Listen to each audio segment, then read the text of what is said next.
Bonjour, Ou bonsoir. bienvenue sur Le Temps d'un Lapin, le podcast qui parle de la kinésithérapie, du soin et de la science. Mais pas trop longtemps. Juste le temps d'un lapin. Je m'appelle Marie et je vais co-animer ce podcast avec Vincent. Bonjour Vincent. Bonjour Marie. Pour commencer, en préambule de ce podcast, levons toute ambiguïté.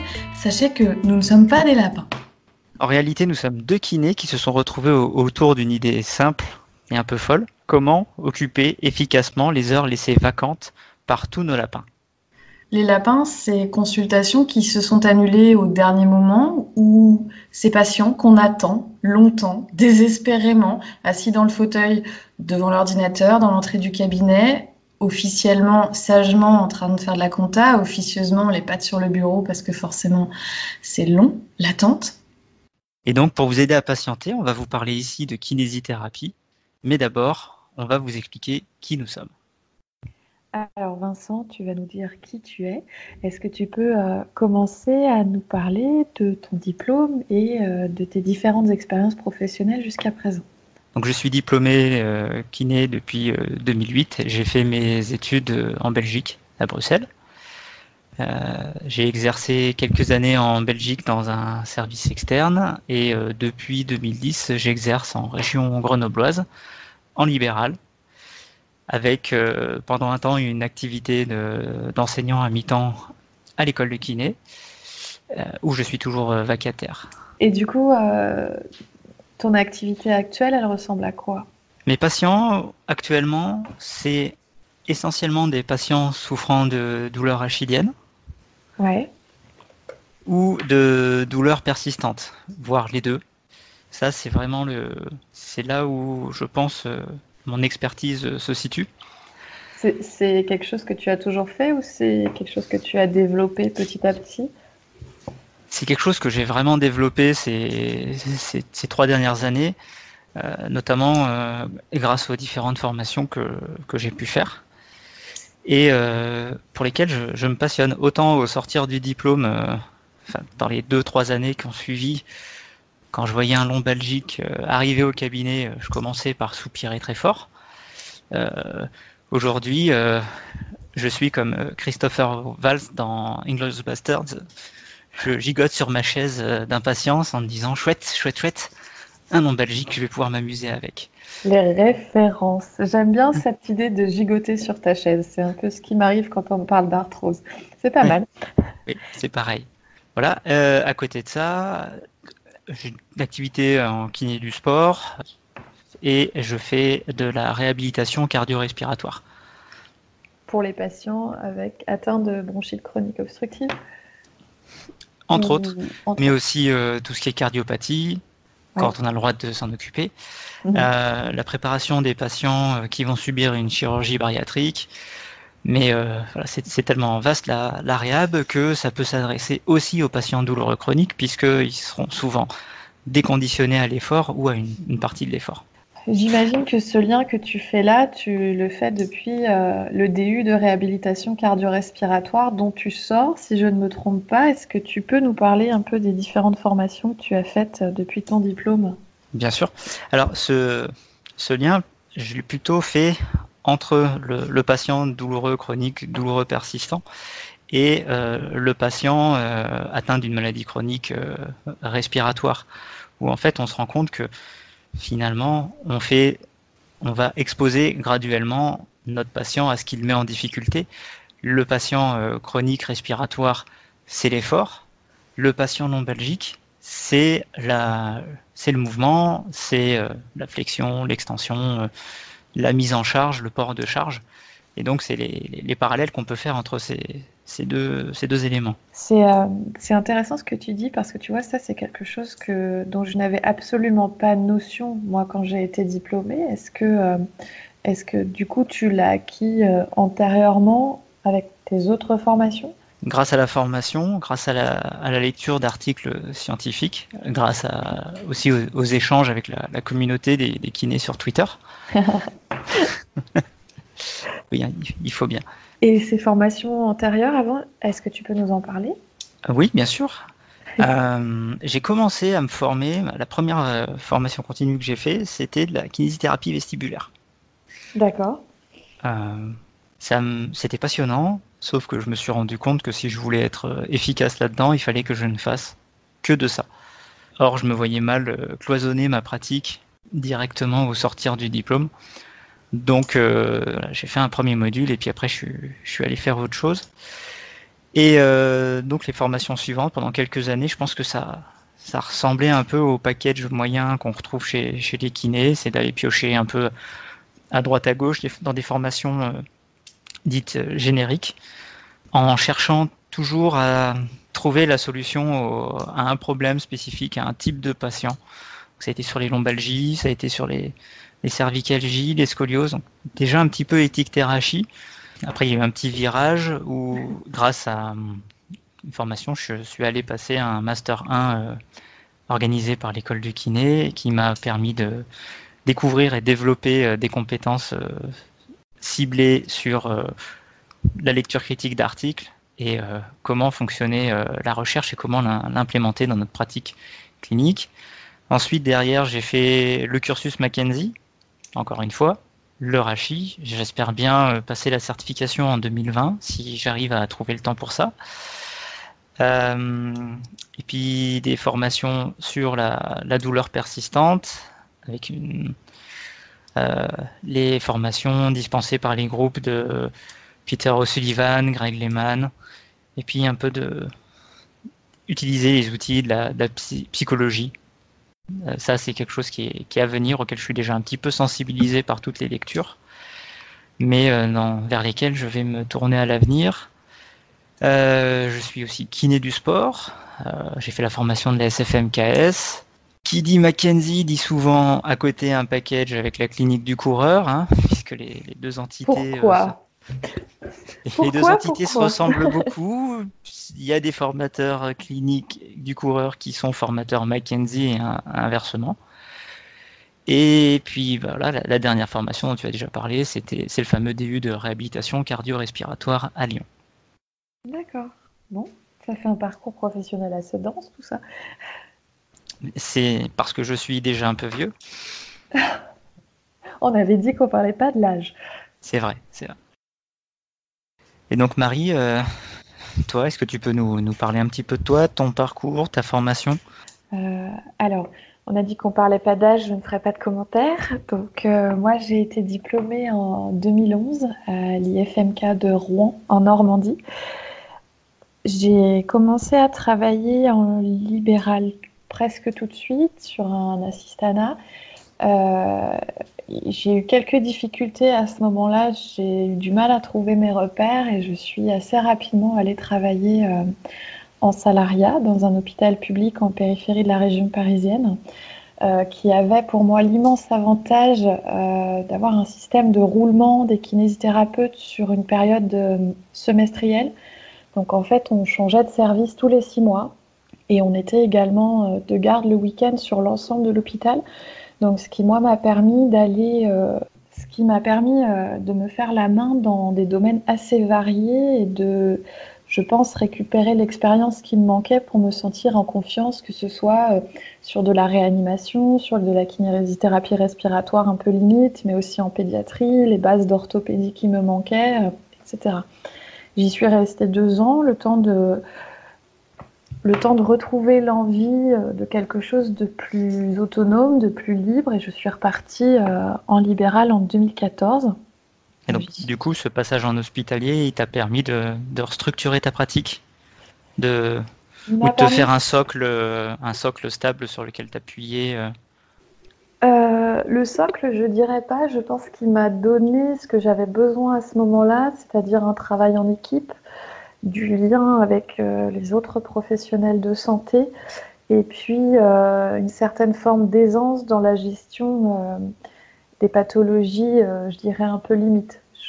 Aujourd'hui, si je devais aspirer un bébé en libéral, ça me poserait pas de problème. C'est pas quelque chose qu'on fait souvent, mais ça me poserait pas de problème. Aujourd'hui, je pense que ça m'a aidé à développer la fameuse alarme bidale dont on parle et Non, tu vois de quoi je parle? Absolument.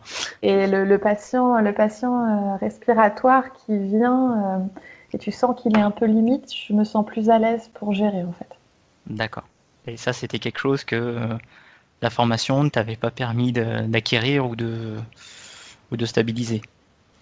Je pense que j'avais besoin de cette confiance-là que je ne pouvais acquérir qu'une fois diplômée. D'accord. Ok. Et puis, alors, la suite de ton parcours, tu dis que tu étais installé en libéral, Oui, de je, nouveau. je me suis réinstallée en libéral. Je suis toujours libérale aujourd'hui. Je suis restée 2 ans et demi dans un cabinet et puis là, ça fait 2 ans et demi que je suis dans celui où je suis actuellement. J'ai aimé les deux. J'ai adoré travailler en salariat comme j'adore travailler en libéral. C'est deux choses qui me conviennent très bien. C'est deux métiers pratiquement presque différents en fait, mais qui me plaisent beaucoup tous les deux. Sur ma pratique du quotidien, moi j'aime à dire que je suis assez généraliste, c'est-à-dire que je suis plus attirée par les pathologies de tous les jours, les pathologies fréquentes, récurrentes, je dirais classiques, mais dans tous les domaines plutôt que d'être spécialisée dans quelque chose de très spécifique et qui toucherait qu'une petite partie de la population. Moi j'aime bien cette idée de recevoir des gens de tout âge, de toute origine, de tout milieu et de tout type, qui présentent tout type de pathologie. Et donc, du coup, tu as une pratique très généraliste. Tu parcours tout l'éventail de la kinésithérapie ou tu es orienté un peu plus précisément sur certaines pathologies. J'aime bien l'idée de me débrouiller un peu partout. C'est peut-être bête à dire, mais j'aime bien l'idée de pouvoir faire un peu de tout. Quand je suis arrivée dans le cabinet où je suis actuellement, j'étais plutôt à l'aise avec les patients douloureux depuis longtemps. J'étais plutôt à l'aise avec les femmes en situation de souffrance, que ce soit, je ne parle pas forcément de violence, mais tout simplement euh, les femmes qui luttent entre une charge mentale importante et une douleur qui les empoisonne. Et puis, dans ce nouveau cabinet, j'ai commencé à travailler ponctuellement avec des sportifs, quelque chose que je ne faisais pas du tout avant et que je pense que je détestais pratiquement. Non, c'est méchant. Non, non, j'ai commencé à apprécier aussi tout en découvrant des concepts que je ne connaissais pas avant, de stress mécanique. J'ai commencé à apprécier l'idée de travailler vers le geste sportif. D'accord. Donc, futur kiné du sport. Non, je pense pas. Je pense pas. Ça me va comme ça. J'aime bien le mélange entre. J'aime bien la revenir sur le travail du geste, du comportement qui soit sportif au quotidien pour travailler à soulager la douleur ou améliorer la performance. Mais je me priverai pas pour autant des patients qui sont douloureux depuis longtemps. D'accord. Et du coup, pour être à l'aise dans cette patientèle qui est très, très vaste, comment tu as orienté ta formation? Quel a été ton parcours de formation continue? Alors, moi, je suis un pur produit Twitter, mais alors pur de chez pur. Je pense que c'est mon premier espace de formation sur lequel je suis inscrite depuis 2011, en fait, depuis mes premiers mois en libéral. J'ai rencontré sur Twitter une communauté médicale et paramédicale qui abolit en fait les distances, qui abolit les problèmes géographiques et qui me permet de côtoyer des gens. C'est d'ailleurs comme ça qu'on s'est rencontrés, toi et moi, et pour moi, tu en fais partie. Des gens qui arrivent à se poser des questions qu'on n'entend pas toujours, des questions qui vont beaucoup plus loin que ce dont on a l'habitude et d'aller chercher des réponses là où il faut aller les chercher, auprès de référents qui ne sont pas forcément francophones et dans des domaines dans lesquels on n'est pas forcément habitué à travailler. En termes de formation, moi alors du coup, attention parce que du coup, j'ai fait 3 cabinets libéraux différents et un salariat, donc beaucoup de changements. J'ai fait, et puis en salariat, ce qu'il faut savoir, c'est que la formation n'est pas du tout accessible comme elle pourrait l'être en libéral. Euh, donc, Ah, oui. tu oublies la formation maniement des extincteurs quand même. Oh, toi aussi, tu l'as eu? Moi, Tous les 2 ans. Ouh. Heureusement que je suis restée que 2 ans. J'ai effectivement fait la formation maniement des extincteurs. Je ne dirais pas que j'excelle au maniement de l'extincteur, mais je sais faire. J'ai eu la chance de pouvoir faire 3 jours de formation soins palliatifs à l'hôpital. Et puis, sinon, en dehors, j'ai commencé par une formation sur l'épaule à Rouen parce que je me sentais vraiment pas à l'aise avec les épaules au tout début. J'ai longtemps, disons que pendant 3 ans, j'ai orienté mes formations uniquement auprès de l'Institut de Gasquet, donc Bernadette de Gasquet, qui est l'auteur d'Abdos, arrêtez le massacre. Oui, bien connu. Très connu. Périnée, arrêtez le massacre. J'ai toujours des livres que je prête régulièrement. Bien-être et maternité aussi, qui est pour moi un livre intéressant pour parler de la maternité autrement. J'étais plutôt convaincue. Ça m'a permis de, je dirais, compléter des manques à une certaine période, j'ai envie de dire de ma carrière, mais bon, c'est court comme carrière. C'est déjà pas mal. Disons que ça m'a permis d'apporter certaines réponses à certains patients qui me manquaient. Et puis, le gros virage pour moi, c'est quand on s'est rencontrés la première fois l'année dernière à Paris pour la formation avec Wim Dankaerts, qui est instructeur en thérapie cognitive fonctionnelle pour la lombalgie. Et où là, je suis tombée dedans, quoi. Je suis tombée dans la marmite. T'étais pas déjà un peu dedans auparavant ? Pas physiquement. J'étais dedans parce que je lisais, parce que j'échangeais beaucoup sur Twitter, mais c'est la première formation en présentiel qui avait pour moi vraiment le goût de l'evidence-based practice, quoi. C'était pour la première fois, c'était non seulement quelqu'un qui nous disait des choses qui avaient du sens, qui nous enseignait des choses qui pour moi avaient du sens, et un sens qui était extrêmement fort, mais aussi ces éléments-là qui venaient pas juste de sa pratique, mais aussi d'études en fait, d'études scientifiques, des choses solides. Donc l'année dernière, voilà, j'ai fait ça. J'ai fait la première partie Mackenzie juste après, en me disant que ça allait être intéressant de voir la lombalgie d'un côté dans le modèle biopsychosocial et dans un modèle un peu plus mécanique. Ça a été difficile après de concilier les deux. Pour l'instant, je ne sais pas si je vais poursuivre sur Mackenzie parce que l'ouverture sur le biopsychosocial m'intéresse énormément. Donc cette année, je vais participer au sommet sur l'épaule à Paris, quand même, parce que l'épaule, ça reste vraiment pour moi problématique. Et je vais rencontrer Jérémy Lewis. Et Joe Gibson.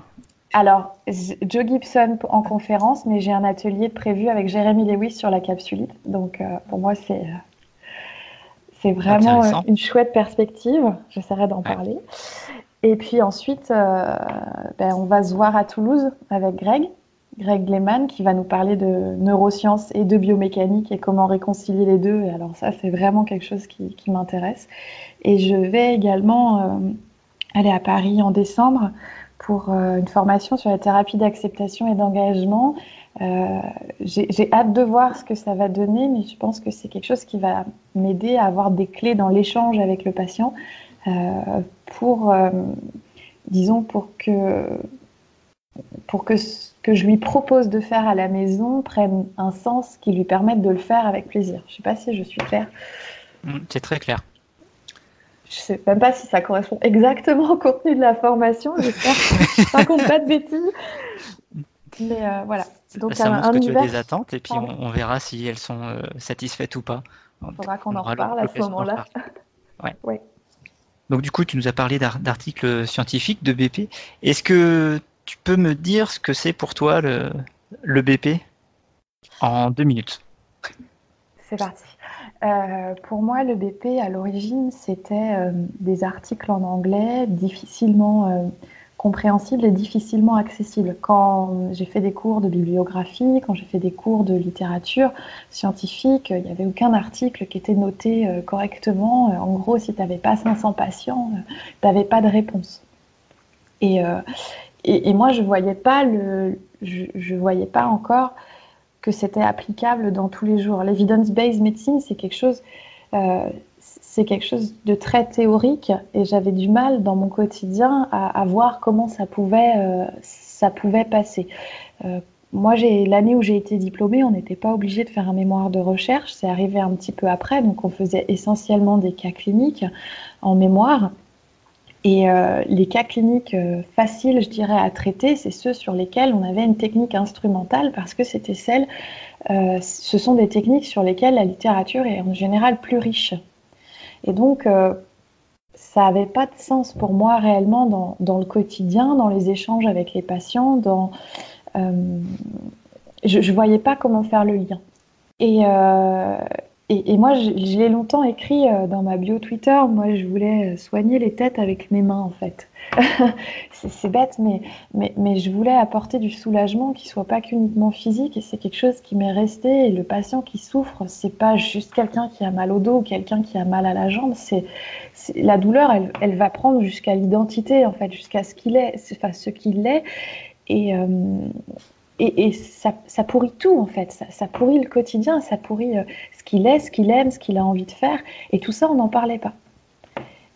Et c'est là où le fait de découvrir que le modèle biopsychosocial, c'est-à-dire le modèle qui s'intéresse non seulement à la biomécanique, mais aussi à tous les facteurs psychosociaux et cognitifs qui peuvent influencer sur la douleur et sur l'état de santé, si on reste sur les grandes définitions, la santé selon l'OMS, c'est toujours un état de bien-être physique, mais aussi moral et social, et que ça puisse être un domaine dans lequel qu'on puisse étudier et sur lequel on puisse sortir, je dirais pas des certitudes, même si moi j'aimerais bien bosser avec des certitudes, je suis en train de faire le deuil de ça, mais on puisse sortir des lignes directrices qui nous permettent d'avancer, c'est quelque chose que je trouve génial. Parfait. Cool. Tu avais dit 2 minutes, c'est ça? On est à peu près à 6, c'est bien. Est-ce que toi, tu te retrouves dans ce que je raconte? Est-ce que c'est un chemin que tu as pu faire toi aussi? Ça a été un peu différent pour toi? Est-ce que tu peux nous raconter comment ça s'est passé? La principale différence, même si on est diplômé à peu d'années près, c'est que pour moi, l'accès aux études scientifiques était beaucoup plus compliqué quand j'étais étudiant, puisqu'on devait se déplacer physiquement dans les bibliothèques pour obtenir une copie de l'article à laquelle la bibliothèque était abonnée. Donc, déjà, quand on arrivait à avoir une étude entre les mains, on était tellement content qu'on n'utilisait pas de filtre critique dessus. C'est seulement après avoir suivi le Master 1 à Grenoble que j'ai pu avoir ce recul sur les études et avoir une certaine capacité à dire celle-ci, je peux lui faire confiance, celle-ci un peu moins, et celle-ci, je l'oublie complètement.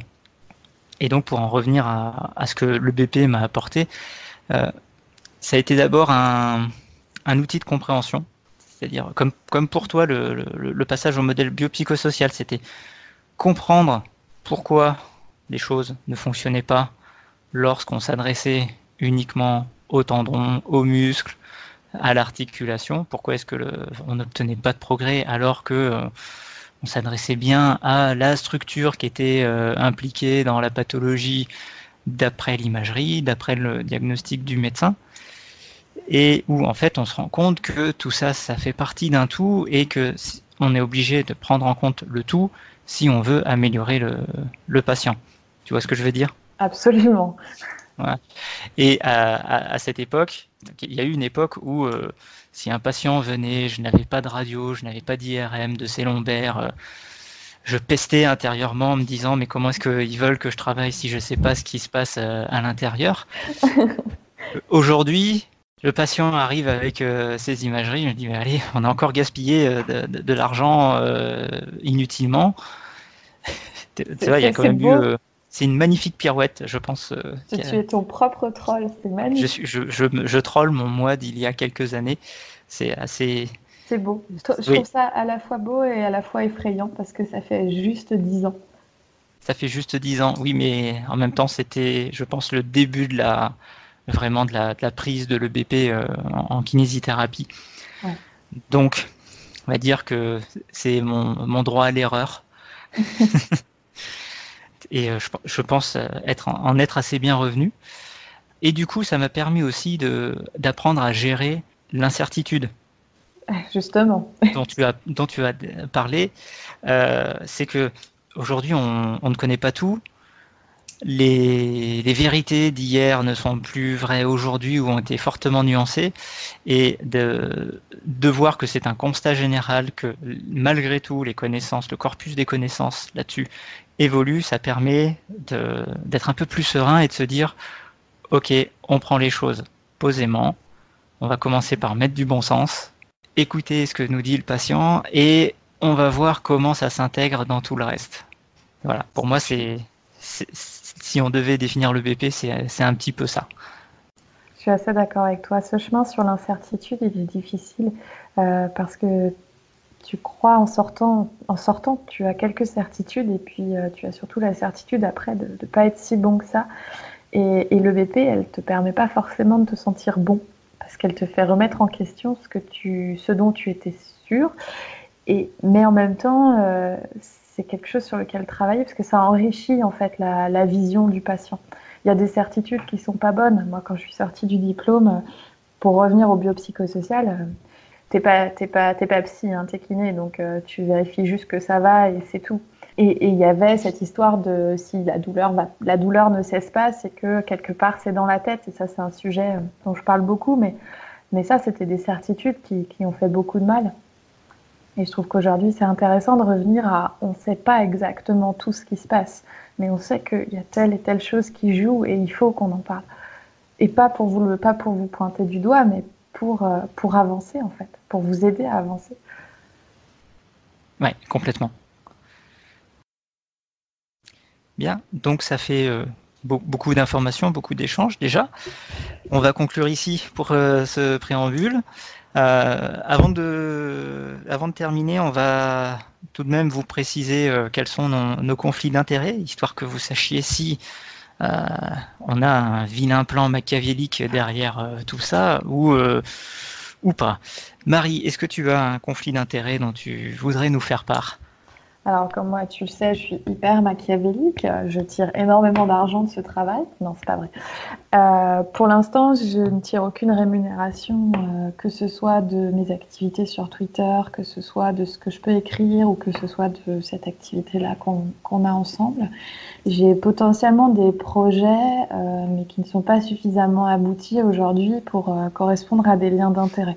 Ma pratique est telle que moi, je travaille en individuel, avec quand même des délais d'attente et une grosse pression démographique, la visibilité que je peux récupérer en discutant avec toi ici et en partageant avec d'autres, elle ne me permettra pas d'augmenter drastiquement que ce soit mon chiffre d'affaires ou ma popularité en local. Donc je ne pense pas avoir de réel conflit d'intérêt pour l'instant. Et toi, Vincent, si tu as lancé le sujet, c'est que peut-être tu as quelque chose à te reprocher. La visibilité par rapport aux patients, le téléphone sonne toute la journée. Je pense qu'il n'y a pas beaucoup de kinés qui ont besoin d'augmenter leur patientèle. Donc je me dois de préciser que je suis élu ordinal. J'ai aussi un projet de formation continue orienté sur la prise en charge du patient lombalgique qui est en train de gentiment voir le jour, qui n'est pas prévu pour tout de suite.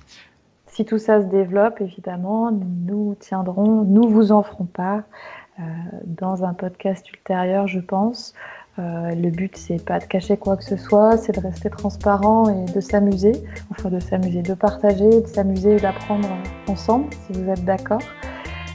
Si vous avez la moindre question, vous n'hésitez pas à laisser un commentaire dans la page juste en dessous sur le blog Le Temps d'un Lapin, et puis on en discutera avec plaisir. Merci de nous avoir écoutés, et puis on vous dit à très vite. À bientôt.